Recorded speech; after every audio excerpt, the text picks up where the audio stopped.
Hello guys, welcome to ASK old in Telugu. ఎలా ఉన్నారు మీరంతా? నేనైతే చాలా బాగున్నాను. మీరు కూడా బాగున్నారని ఆశిస్తున్నాను. ఈరోజు వ్లాగ్ వచ్చేసరికి ఈరోజు ఫిష్ కర్రీ చేసుకుందాం అనేసి ఫిష్ మార్కెట్కి అయితే వెళ్తున్నాను అనమాట. అయితే మా ఊర్లో ఫిష్ మార్కెట్ ఎలా ఉంటుంది అనేసి ఫస్ట్ అయితే మీ అందరికి చూపించేస్తాను. దెన్ మనం కుకింగ్ వ్లాగ్లోకి అయితే వెళ్ళిపోదాం. ఇటు లెఫ్ట్ సైడ్ కనిపించింది కదా, అదైతే పెద్ద మార్కెట్, అంటే కూరగాయల మార్కెట్ అనమాట. ఇప్పుడైతే మనం ఫిష్ మార్కెట్లోకి ఎంటర్ అయిపోయాము. సో ఇక్కడ అయ్యేసరికి అన్ని రకాల ఫిషెస్ ఉంటాయి. అండ్ ఎండు చేపలు కానీ, రొయ్యలు కానీ, ఇట్లా అన్నీ ఉంటాయి అన్నమాట. డ్రైడ్ ఉంటాయి, ప్లస్ పచ్చివి ఉంటాయి అన్నమాట. సో ఇక్కడ వచ్చేసరికి క్లీనింగ్ ఉంటుంది. ఇప్పుడు మనం వెళ్తున్నాం కదా, ఇక్కడైతే ఫిషెస్ అనేవి మనం కొని ఇక్కడ ఫస్ట్ చూపించిన దగ్గరికి వచ్చి క్లీనింగ్ చేయించుకుంటాం అనమాట.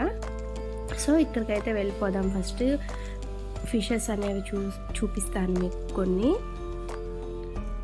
ఫిషెస్ అయితే ఫ్రెష్గానే ఉన్నాయి, కానీ ఇవి వచ్చేసరికి చందవాళ్ళు చాలామందికి తెలిసే ఉంటుంది కదా.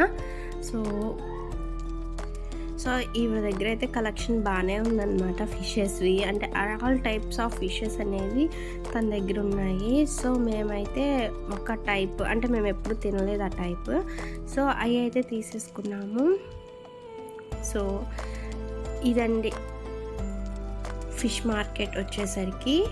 సో ఇవ్వండి 4 or 5 వచ్చినాయి అనమాట చేపలు. ఇది చూడండి, ఇక్కడ భలే ఉంటాయి ఈ ఫిషెస్, వాటర్లో ఉంటాయి అన్నమాట. అవి వాటర్లో ఉన్నంతసేపు బాగానే కట్టుకుంటూనే ఉంటాయి. సో చూసారు కదా, అక్కడైతే క్లీనింగ్ ఎక్కువ చూపించలేదు. సో ఇంటికి వచ్చేసి వాటిని బౌల్లో వేసేసుకొని మంచిగా కడిగి పెట్టేసుకున్నాను అనమాట. అండ్ వాటికి కావాల్సిన చింతపండు గుజ్జు, ఒకవేళ మీరు ముందుగానే నానబెట్టుకోకుండా ఉన్నట్టయితే మాత్రం వేడి చేసుకోవచ్చు. అండ్ ఉల్లిపాయలు ఈ విధంగా కట్ చేసుకుంటే పులుసులోకి చాలా బాగుంటాయి. అండ్ పచ్చిమిర్చి, టొమాటో, చాలా సింపుల్గా అయిపోతుంది ఈ రెసిపీ అనేది. సో మీరు కూడా ట్రై చేయండి. అండ్ అంతేకాదు, కొత్తగా ఎవరైనా మన ఛానల్ని చూస్తున్నట్లయితే సబ్స్క్రైబ్ చేసుకోండి. అండ్ ఈ వీడియోకి ఒక లైక్ చేయండి. సో మనం ఫ్రెష్గా కడిగి పెట్టుకున్నాం కదా ఫిషెస్, దాంట్లోకి కల్లుప్పు తెలిసి ఉంటుంది కదా, రాక్ సాల్ట్ అండ్ పసుపు అండ్ కారం వేస్తామన్నమాట మ్యారినేషన్కి అనమాట. ఒక 20 minutes ఆర్ 25 minutes మనకి మ్యారినేషన్కి సరిపోతుంది. అండ్ కొంచెం అల్లం చిన్నుల్లిపాయ పేస్ట్ ఉంటుంది కదా, జింజర్ గార్లిక్ పేస్ట్, అది వేసాము.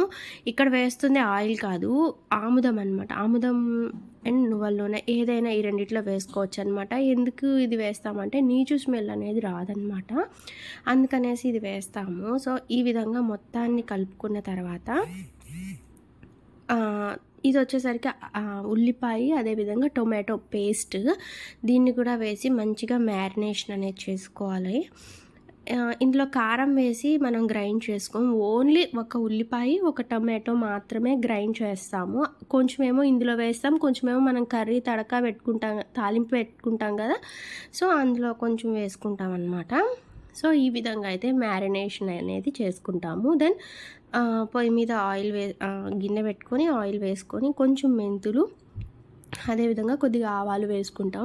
ఒకవేళ ఇవి వేసుకోకుండా ఉన్న వాళ్ళు లాస్ట్లో పొడైనా చల్లుకుంటారు. అండ్ దెన్ పచ్చిమిర్చి అయితే యాడ్ చేసుకున్నాము. సో దెన్ ఉల్లిపాయలు అనేవి ఈ విధంగా కట్ చేసుకుంటే పులుసులోకి చాలా బాగుంటుందండి. ఇంకొంచెం పెద్ద ముక్కలైనా కట్ చేసుకోవచ్చు. నేనైతే ఈ విధంగా అయితే కట్ చేశాను అనమాట. సో ఈ విధంగా ఉల్లిపాయలు అనేవి వేసేసుకున్నాము. సో వీటిని మంచిగా ఫ్రై చేసుకోవాలి. సో ఇలా మనం ఆనియన్స్ కొంచెం ఫ్రై అయిన తర్వాత టొమాటో అనేది వేసుకుంటాము. ఒక్కటే వేస్తున్నాను, ఎందుకంటే మరీ పులుపుగా ఉంటుంది కదా టొమాటో. సో అందుకనేసి ఒక్కటే యాడ్ చేస్తున్నాను ఇప్పుడైతే, ఎందుకంటే ఆల్రెడీ మనం ఉల్లిపాయ అదేవిధంగా టొమాటో కూడా పేస్ట్ చేసింది వేస్తాము. అండ్ చింతపండు గుజ్జు కూడా వేస్తాం కదా. చింతపండు పులుపుగా ఎక్కువ పులుపు ఉంటే మాత్రం టొమాటోని స్కిప్ చేసుకోవచ్చు. ఇందులోనే కొంచెం చిన్నుల్లిపాయ పేస్ట్, అల్లం చిన్నుల్లిపాయ పేస్ట్ కూడా వేసుకొని పచ్చివాసన పోయేంత వరకు మంచిగా ఫ్రై చేసుకోవాలి. ఇప్పుడు టమాటోస్ అనేవి వేసాను అనమాట. చిన్న టమాటోనే అండి అది, పెద్ద టమాటో కూడా కాదు. సో పులుపు వస్తుందని చెప్పాను కదా, సో అందుకనేసి ఒక టమాటోనే చిన్నది వేసుకున్నాను. సో దీన్ని కూడా మంచిగా ఫ్రై చేసుకోవాలి, కొంచెం పచ్చి వాసన అనేవి ఉల్లిపాయ పోయేటట్లు. అండ్ ఇప్పుడు మనం ఇందాక మ్యారినేషన్ చేసేటప్పుడు వేసాం కదా కొద్దిగా పేస్ట్, సో ఇప్పుడు తాలింపులో కూడా దాన్ని కొంచెం వేసి ఫ్రై చేసుకోవాలి. అది వేగేంత వరకు ఫ్రై చేసుకోవాలి. సో ఈ విధంగా అయితే ఫస్ట్ వేసుకోవాలన్నమాట. ఇదైతే పక్కా ఒంగోలు స్టైల్ అండి. సో నెల్లూరు స్టైల్ అంటే మనకి వేరే విధంగా ఉంటుంది కదా, అది కూడా చూపిస్తాను త్వరలో చేపల పులుసు అనేది. ఇది వచ్చేసరికి ఒంగోలు సైడ్ చేస్తారు ఈ విధంగా అయితే.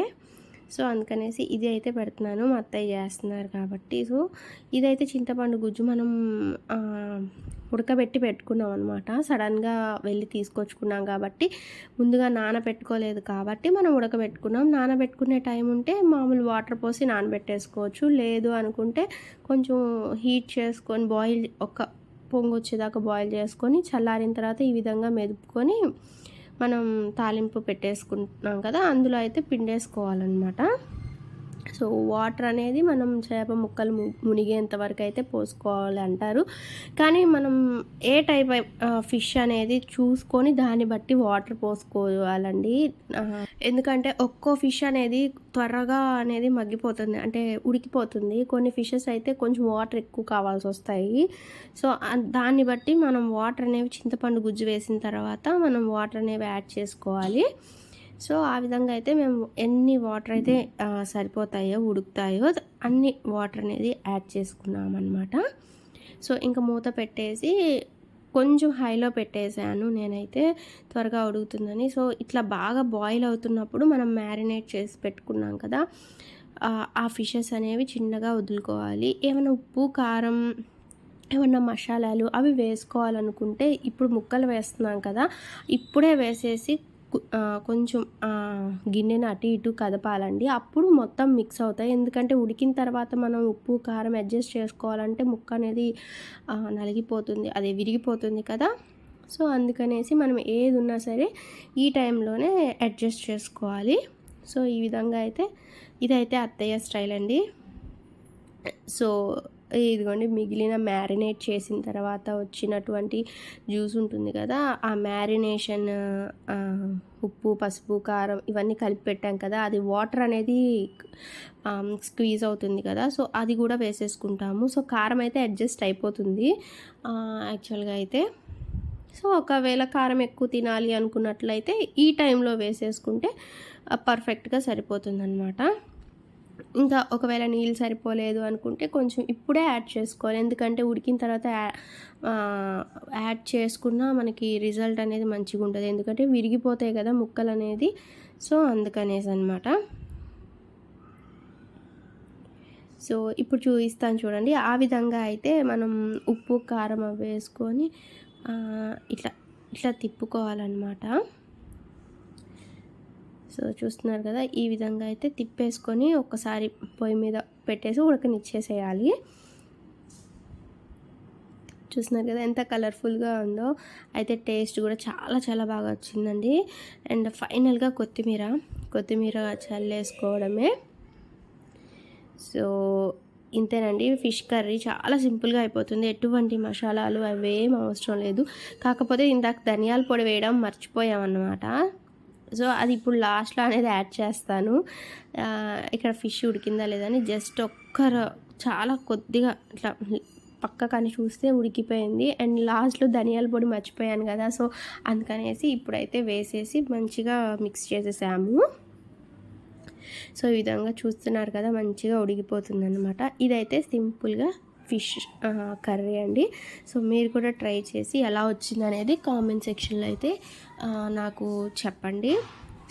సో ఇదండి ఈ వీడియో కనుక మీ అందరికీ నచ్చినట్లయితే సబ్స్క్రైబ్ చేసుకొని మన ఛానల్ని. మరెన్నో మంచి ఇన్ఫర్మేటివ్ వీడియోస్ వస్తాయి మన ఛానల్లో. అండ్ పక్కనే వచ్చే బెల్ సింబల్ని క్లిక్ చేయండి. అండ్ ఈ వీడియోకి ఒక లైక్ చేయండి. అండ్ అదేవిధంగా మీ ఫ్రెండ్స్ అండ్ ఫ్యామిలీ మెంబర్స్కి షేర్ చేయడం మాత్రం అస్సలు మర్చిపోకండి. సో ఇదండి, ఇంకా ఫ్యూచర్లో మంచి మంచి వీడియోస్ అనేవి మన ఛానల్లో రాబోతున్నాయి. Thanks for watching my video and please subscribe and like this video.